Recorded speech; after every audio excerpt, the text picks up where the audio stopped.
안녕하세요. 밤을 걷는 철학자입니다. 바로 오늘도 시작하겠습니다. 오늘의 사주 예시는요. 을축 일주시고 그리고 임술월에 태어나셨습니다. 그리고 개유년생이시고요.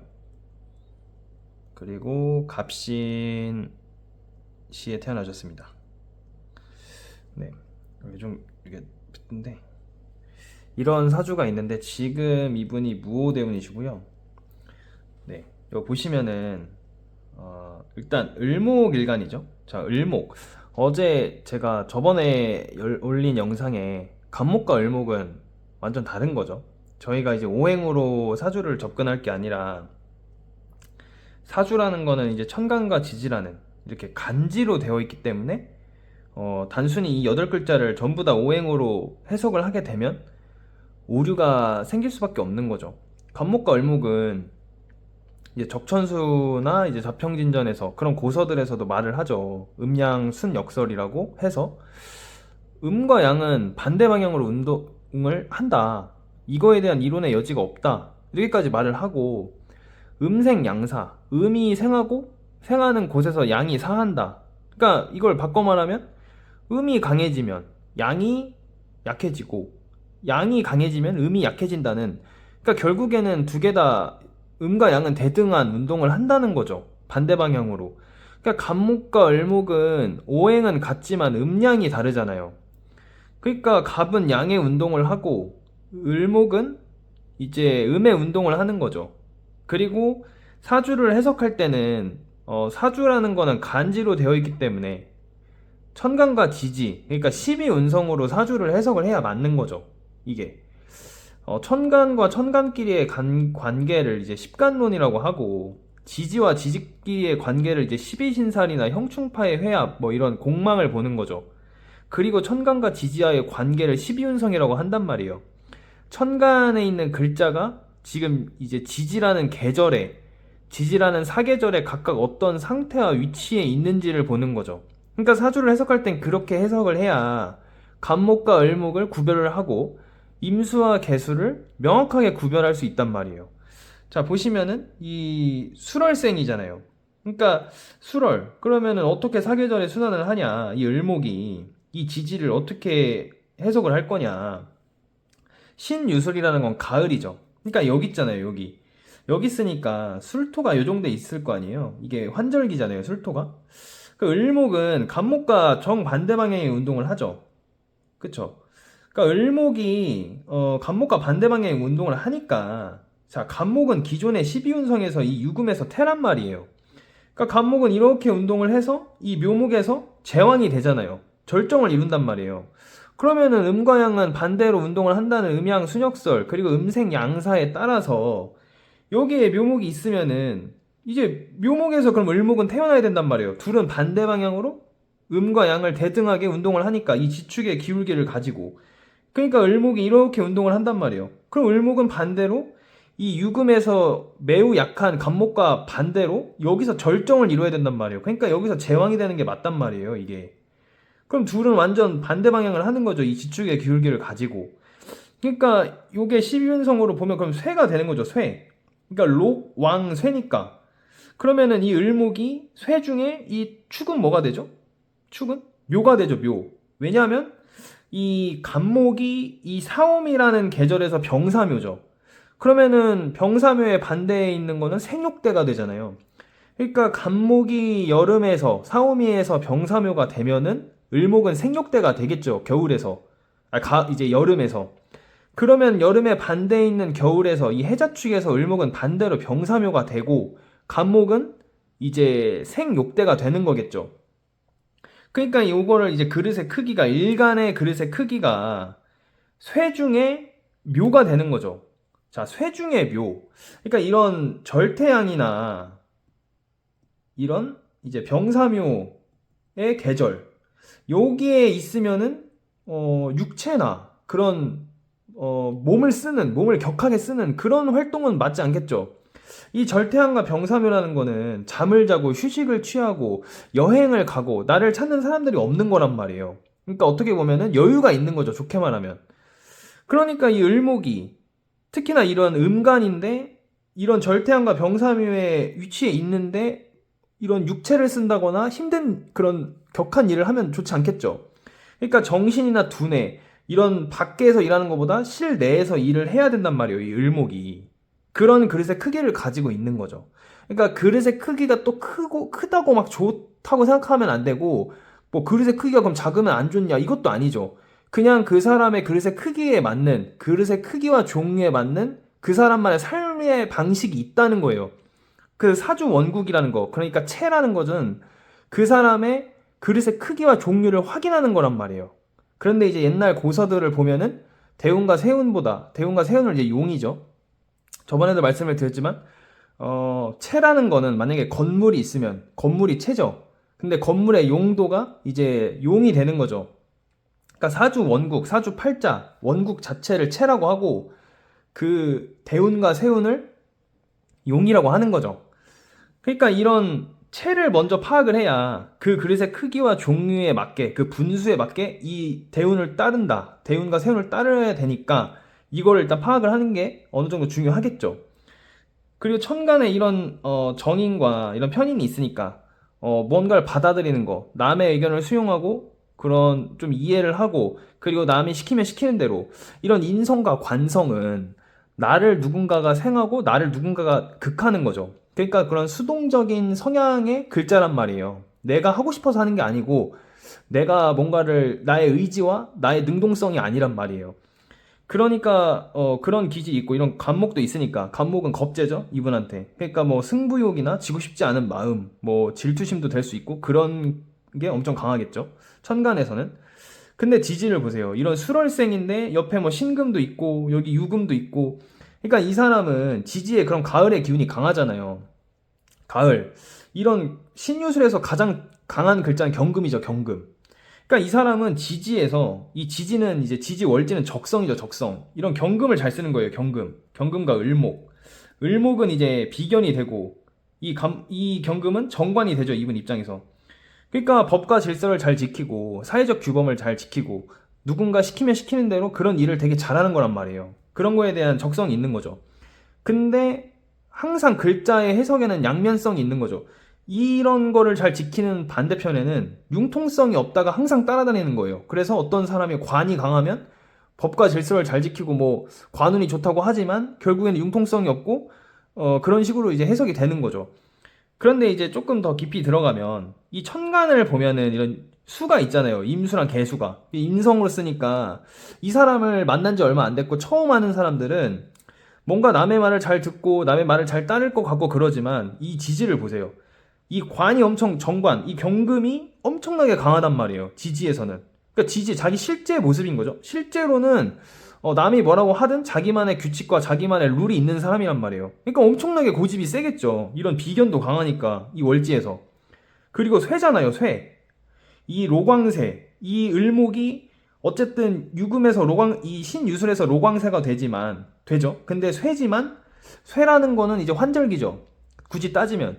그런데 어쨌든 가을의 기운이 아직은 더 강하게 남아 있다는 거죠. 물론 겨울 이제 동시에 겨울이 시작되지만 그러니까 쇠니까 힘이 을목이 엄청나게 이런 주관이 되게 강한 거란 말이에요. 그러니까 이 사람을 처음 보는 사람은 처음 봤거나 얼마 보지 않은 사람들은 이 사람을 뭔가 남의 말을 잘 들 것 같고 이해할 것 같지만 실제로는 자기만의 고집과 자기만의 주관, 자기만의 그런 룰이 있는 사람이라는 거죠. 실제로는. 이 무오대운이 왔어요. 무오대운. 그러니까 사오미죠. 사오미. 그러니까 이 사람이 이제 당신이 뭐 이런 가을의 기운이 강하고 그런 시공간에 익숙한 사람인 건 알겠지만 어떻든 간에 지금 사오미가 왔으니까 자연의 법칙을 따라야 되겠죠. 오늘 엄청 추웠잖아요. 그러니까 완전 히터를 더 온도를 올리고 패딩을 이제 더 두꺼운 걸 꺼낼 수도 있고 그 날씨가 변했기 때문이죠. 그쵸? 날씨가 더 추워졌기 때문이에요. 그러니까 자연 앞에서 우리가 할 수 있는 건 없죠. 사람이 그냥 자연에 복종을 해야 되고 순응을 해야 되는 거죠. 그러니까 이 사람도 사오미가 왔으니까 술월생이든 뭐든 그냥 사오미를 따라야 되는 거겠죠. 그러니까 사오미에서 가장 잘 쓰는 활발히 잘 쓰는 글자는 이런 병화와 무토, 개수 같은 걸 잘 쓰니까 이 원국 자체에서는 격이 형성되지 않지만 이 사오미에서는 이런 편인이 격이 되죠. 근데 다만 무토가 천간에 오니까 이렇게 무토가 오니까 개수는 힘이 없는 거란 말이에요. 쓰기가 어렵단 말이에요. 실제로는 학문적인 관점에서 보면. 근데 만약에 이 사람이 질문을 할 수 있을 거 아니에요. 무슨 시험을 준비한다든가 자격증을 준비한다든가 뭐 기술을 준비한다든가 그러면은 그래도 이렇게 천간에 이게 와서 쓰기 어렵지만 그럼에도 이 지지라는 현실이 항상 중요한 거란 말이에요. 그래도 편의를 써야 되는 거예요. 그래도 이 사람이 만약에 질문을 했다면 정의는 쓰기 어렵단 말이에요. 임수가 절대항이 되잖아요. 이 사계절에서 이 지지에서는. 근데 무토가 와서 물론 쓰기 어렵겠지만 어쨌든 이분이 무슨 학문을 준비한다, 기술을 준비한다. 그런 편인을 말씀을 드려야 되는 거예요. 저희는. 그리고 이런 병화도 이제 상관이죠, 상관. 그러니까 이 사람이 뭐 원래 실제로는 정화를 더 잘 쓰는 사람이지만 이 원국 자체에서 체 자체에서는 근데 이런 용에서는 정화보다는 이런 병화를 쓰라고 지금 계절에서 온 거죠. 그러니까 이런 병화는 이제 상관이죠, 이분 입장에서는. 그러니까 여러 가지 뭐 병화는 이제 여러 가지를 해야 되겠죠, 여러 가지. 정화는 이제 식신은 전문가처럼 이제 오로지 하나를 깊게 파는 거지만 이런 상관은 깊이는 얕지만 응용력이죠. 여러 가지를 해서 이제 개조해서 이제 그런 것들이 되겠죠. 그럼 무토는 편제니까 이분은 이제 정제를 잘 쓰는 사람이지만 사실 실제로는 근데 이런 운에서는 편제를 쓰라고 하니까 약간 이런 리스크 있는 사업성 있는 운이 이제 막 이렇게 들어오게 되는 거죠. 이분한테는. 그러니까 질문에 따라 저희는 적절하게 이거를 기준을 가지고 명확하게 설명을 드릴 수 있는 거죠. 뭐 이렇게 끼워 맞추기 식으로 중구난방으로 해석할 게 아니라 이런 계절의 명확한 이런 기준을 가지고 저희는 말씀을 드릴 수 있는 거죠, 이제. 그리고 또 하나의 사주를 제가 가져왔는데 이분은 이제 정의 일주시고 그리고 이런 경신월에 태어나셨어요. 시간은 비워놓겠습니다. 그리고 이분도 개유년생이신데 자, 이분은 지금 갑자대운이세요. 갑자대운. 자, 이분도 보세요. 이분도 어쨌든 방금 전분이랑 비슷하죠. 신월생이죠. 가을이란 말이에요. 계절이 가을.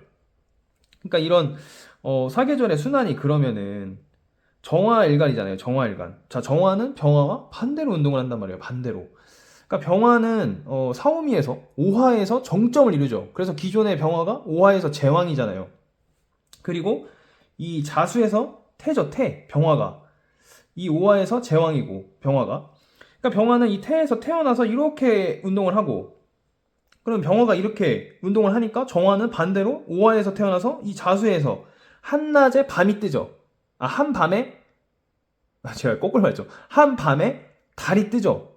그러니까 이쪽으로 가겠죠. 이쪽으로. 밤으로 가야 될 거 아니에요. 정화가 쓸모가 있으려면. 그러니까 이런 신유술에서는 생욕대가 되겠죠. 이런 해 자축에서는 로광세가 되겠죠. 이 정화가 매우 강하단 말이에요. 이 겨울에서. 촛불은 깜깜한 어둠에서 필요하죠. 그러니까 이제 저희가 기존에는 정화가 유금에서 장생이라고 배웠는데 그렇게 되면은 적천수에서 말했지만 12운성이 안 맞는단 말이에요. 양의 12운성은 명확하게 맞는데 그러니까 음양 순역설에 따라서 음과 양은 대등하고 음과 양은 반대 방향으로 운동을 해야 되는데 그 말을 이제 12운성에 대입하니까 안 맞는 거예요. 기존에. 왜냐면은 양의 12운성은 명확한데 그 음양 순역설에 따르면 12운성이 맞지 않으니까. 그러니까 저희는 기존의 음의 12운성을 조금 움직여 보자는 거예요. 그러니까 이런 해자축에서 그러니까 상호미에서 병화가 로광세다. 그러면은 이 병화와 정화가 반대 방향에 있으니까 정화가 로광세가 되려면 이 겨울 해자축에서 로광세가 돼야 된단 말이에요. 그러면은 이제 신유술에서 병화가 힘이 없죠. 병사묘죠, 병사묘. 그러면은 병화가 신유술에서 병사묘니까 그러면 정화는 신유술에서 생육대가 되는 거란 말이에요. 생육대가. 그러니까 이게 이제 신금이 이제 장생이죠. 장생. 정화 입장에서 그렇게 되면은 제가 다시 생각해보면 원래는 유금이 장생이었잖아요. 근데 움직여야 된단 말이에요. 그게 음양이 맞으려면.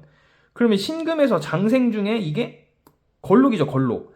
그러니까 장생도 수준이 있죠. 장생도 레벨이 있단 말이에요. 그러니까 아직 막 태어난 갓난아기고 뭔가를 배우기 시작하는 애들 중에는 너가 그래도 걸록 정도는 되는구나라고 이제 이 정화의 그릇의 크기를 알 수 있는 거죠. 그럼에도 월지가 중요한 거란 말이에요. 월지. 월지는 그 사주가 태어난 계절을 대표하기 때문에 그 월지가 의미하는 바가 엄청 중요하단 말이에요. 그러니까 이 장생이잖아요. 장생이면 잘 아직 뭘 모르는 거예요. 그러니까 시작은 잘하고 뭔가를 배우려고 하고 잘 돌아다니는데 노하우가 없다 보니까 실패도 크고 실수도 크죠. 실수도 많죠. 그러니까 장생월지, 장생월이다. 그러면은 기본적으로 심지어 음간이잖아요. 음간. 그러니까 지도자와 당신을 보호해줄 수 있는 보호자, 그리고 이제 선생님이나 스승님을 좀 두어야 된다. 그러니까 이런 월을 보면은 직장인이나 조직 생활에 몸담아서 일하는 게 좋다. 뭔가 본인이 독립적으로 자기 일을 하는 건 좋지 않다고 이제 보겠죠. 이 사주 원국만 보면, 체만 보면. 근데 여기에 이제 또 정제격이에요. 정제격. 정제격인데 이게 편관이죠. 그러니까 또 이제 이런 거를 보고 이제 예전 고서에서는 뭐 이런 제격인데 살을 봤다고 해서 제대칠살 이런 말을 써요. 그런 멋있는 말을 제대칠살. 그러면은 또 기존대로 해석하면은 기존 사주대로 해석하면 이게 또 다 재관이잖아요. 그러니까 이 일간이 힘이 없다고 비거분이 좋다고 한다든가 아니면 뭐 인성운이 좋다고 하겠죠. 아니면은 이런 편관을 또 흉신으로 둬가지고 이 흉신이 제살이 돼야 된다고 식상운이 좋다 또 이렇게 얘기한단 말이에요. 그러니까 기준이 없는 거예요. 기준이 그게. 그러니까 그럼 또 이제 상대방이랑 얘기를 하다가 뭔가 하나 또 이제 내용을 듣고 그 내용에 끼워 맞추어서 이제 용신을 잡는 거예요. 그러니까 이게 논리적이고 객관적이고 기준이 있는 게 아니라 그 상대방의 말에 따라서 자기의 직감과 그 상황에 맞는 용신을 말하고 있는 거죠. 그 말이 안 되는 거죠. 어떻게 이게 비거분도 좋고 신앙운도 좋고 이게 식상운도 좋냐고 이렇게 해석을 한다는 게 그거부터가 기준이 없는 거죠. 그거부터가. 그리고 문제가 있는 게 이게 정화잖아요. 정화. 그러니까 이 사주라는 거는 제가 처음에도 말씀을 드렸지만 간지로 되어 있기 때문에 천간과 지지를 구별하고 음과 양을 명확히 나눠야 된단 말이에요. 그런데 만약에 뭐 신화운이 좋다 하면은 사오미 운에 이 정화가 좋다고 하는 격이 되는 거잖아요. 근데 사오미에서 강한 건 병화란 말이에요. 병화. 아까도 여기서 말씀을 드렸지만 사오미에서 정화는 힘이 없어지죠. 둘은 양 관계에 있고 반대 방향으로 이제 운동을 하니까. 그러니까 항상 사주를 해석할 때는 전체를 오행으로 볼 게 아니라 천간과 지지와의 관계인 십이운성으로 사주를 해석을 해야 명확히 맞는다는 거죠. 그래야 천간과 지지를 구별할 수 있고 음과 양을 명확히 구별할 수 있단 말이에요. 그럼 이 사람이 어쨌든 자수에 온다면 자수. 자, 해자축이라는 겨울의 시간과 공간으로 이 정화가 가는 거죠. 그러니까 이 정화는 아까 말씀드렸지만 해자축에서 제왕 이제 로광세가 되잖아요. 그게 자수니까 완전 힘이 강해지겠죠. 그러니까 예시를 드리면 저희가 뭐 항상 번화가 도시 사람이 많은 곳에만 이제 사람들이 바쁘게 일하는 게 아니죠. 저기 시골 동사무소나 그런 은행을 가보세요. 사람이 엄청 많단 말이에요. 할머니 할아버지들이 거기서도 직원분들이 엄청 바쁘단 말이에요. 근데 눈에 잘 안 띄죠. 그거예요. 그러니까 이 사람을 굳이 그렇게 이 사람이 실제로 그렇다는 게 아니라 이런 상황이 뭐냐면 해자축이라는 계절이 와서 이 정화가 로광세가 되니까 정신 없잖아요. 바쁠 거 아니에요. 일간의 힘이 강해지니까. 근데 이 시간과 장소가 지금 시골이나 지방 이런 데잖아요. 극단적으로 말씀을 드리면 뭐 해외가 될 수도 있겠죠. 근데 이런 시골과 지방에도 그런 면사무소나 동사무소 한번 가보세요. 진짜 바쁘단 말이에요. 바쁜 데는. 그런 격인 거예요, 지금. 그런데 이제 이 사람이 이제 이 자수에서 이 해자축에서는 임수와 기토와 정화를 이제 활발하게 잘 쓰니까 이런 편관보다는 이런 정관, 일의 흐름이 일정한 그런 조직이 되겠죠. 그런 공간이 되겠죠.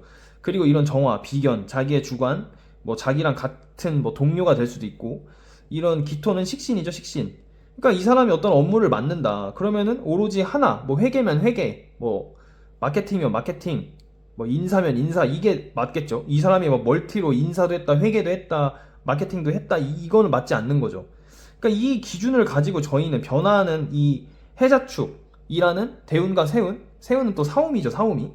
그러니까 이런 기준을 가지고 이 사람이 이제 질문하는 거를 이 변화하는 계절, 자연의 법칙에 따라서 저희는 명확하게 설명을 드릴 수 있는 거란 말이에요. 이렇게 뭐 비거분이 좋다고 하고 이렇게 되면은 기준이 없단 말이에요, 기준이. 그리고 이 해석의 가장 큰 문제는 체중심이라는 거예요, 체중심. 그러니까 길신, 심지어 이제 길신 위주의 해석이 되는 거죠. 그러니까 평관은 항상 제살이 되어야 되고 상관은 정관을 무조건 뭐 직접적으로 보면 안 되고 그 사이에 뭐 재성을 껴서 본다든가 뭐 이런 그런 해석이 되는 거죠. 그래서 항상 사주 명리를 해석을 할 때는 천간과 지지라는 간지로 되어 있기 때문에 전체를 이제 오행으로 바라보는 게 아니라 천간과 지지를 명확히 구분하고 그리고 음양, 그러니까 임수와 개수, 오늘 설명했던 정화와 병화, 그리고 앞서 이제 그 보여드렸던 사주처럼 을목과 간목을 명확하게 구별을 해서 그 글자들은 각각 음양 순 역설에 따라서 서로 대등하게 정반대 방향으로 운동을 한다는 거죠. 예, 오늘은 설명을 여기까지만 드리겠고요. 다음에도 사주 예시를 가져와서 다시 설명드리겠습니다. 감사합니다.